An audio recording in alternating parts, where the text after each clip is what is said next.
New York Times columnist and best-selling author Charles Blow joins the BNC lineup. His show is called Prime with Charles Blow, and it debuts at 10 o'clock tonight. We can't wait for that. And, of course, he was nice enough to get up early this morning to tell us all about it. Welcome to Start Your Day. Welcome to BNC. Looking forward to this, Charles. And I got to confess something to you. I didn't say this when we had our photo shoot a couple of months ago, but when BNC first approached me about this job on Start Your Day, of course, I wanted to work with Sharon. But when they told me that they had already secured you, I was in. I was sold because I've been a big fan of your work and what you stood for over many years. Sharon for different reasons probably than I am, but we both love what you do on air as well. But tell us about your show tonight. What's the philosophy of this new show? There are probably more than one prong to that, but one, we're just trying to look at the news through a black gaze. What if no other news existed? What would we tell the black community? And we start there. In addition to that, we're trying to add as much history and context to current events as we possibly can to give people a way into those stories. And third, we just want to have really smart guests who are important to the current conversation and have them on and have really deep interviews with them, interviews that are challenging, but not necessarily to try to be sensational, but challenging. And I think people appreciate that. I just went to a book tour, and one thing that I appreciated most was when I came to a show or interview and the person had actually read the book and they knew everything about me, and I realized right away, you can't just bluster your way through this. This person is prepared and ready to talk, and I have to be ready to talk and come with the answers. And that's what I want every guest on that show, on this show, to feel, that you have to come here ready to actually answer real questions, and that's what our audience will be looking for from you. Yeah, and the devil is right. I got it right over my shoulder there. You've always been thoughtful. In a world where there are so many hosts who desperately want to be different, stand out in the crowd, even be combative, with you, all we want is authentic Charles Blow. And so I wonder if you've thought about the approach, because it couldn't have always been easy for you to be what feels like so unapologetic. And so how much of you is at the forefront of this show tonight? Well, I certainly hope that all of me is there, but I think that, you don't have to worry so much about standing out as you said, worry about being the authentic you.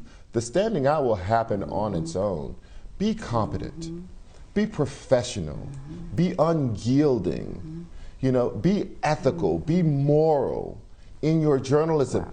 Everything else will take care of itself. I find that a lot of times we have been excluded from primary roles for so long that we feel like we have to do something else. We got to be, Mr. On the street. We have to be, know everything about social media. We have to know everything about pop culture in order to be different from our white colleagues. No, I don't.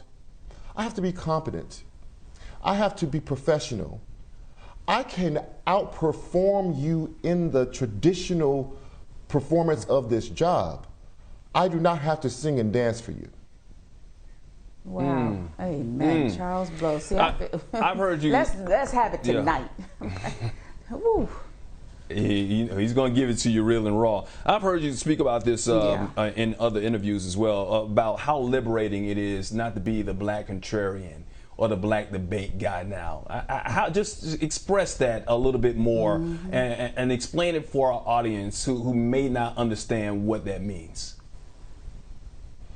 Well, when you're a commentator and a network is trying to be fair and wanting to present both sides of an issue, where in your mind you may not even think that there are two sides to racism, they may think that they have to put on a pro and a con for whatever subject they're talking about. And you often find yourself as the oppositional figure defending people's right to stay alive, defending people's right to march in protest of for their own liberation against someone who is arguing the opposite position. The liberation part of this is that we can now simply move past that conversation and talk about deeper conversations that are happening within the black community, not intra-racial conversations, but interracial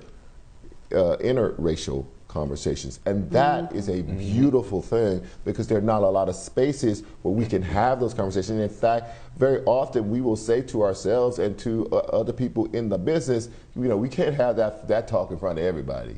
You can just hold your tongue on that, or let's just have this stuff, because that's just, we have to fight this battle before we can even deal with that smaller issue. Here is a space where we're at our kitchen table, and we can talk about our issues that involve us, and we don't have to worry about whether or not we're putting that on display. Anybody can watch this channel, but we are talking to us, among us, about us. And unapologetic Charles, about it, yeah. Yeah, I want to know more, and I don't know how many secrets you'll share, if any, with us about tonight's premiere, but I also want to know personally, do you feel pressure? Because you have people like Mike and I gushing about you because we respect you. You are such a respected columnist, author, that voice that we look to. Do you feel pressure for tonight? Listen, we always feel pressure, and I think pressure is a good thing in any business to not ever feel comfortable. But I also recognize that I'm the new kid on the block. I'm the freshman in your league. I have not been a host before, and I recognize that. But I also remember this: when I became a columnist, I had never written professionally in my life. I became a columnist among all the other New York Times columnists, and that meant that it was on-the-job training on one of the biggest stages in the world. And I told myself, you just have to forget everything that you were a big star in your former career. You are not. You're starting from the bottom. Learn this job. Do it well. There is nothing that you cannot do if you put your mind and your body to it. And that is the same attitude that I am bringing to television.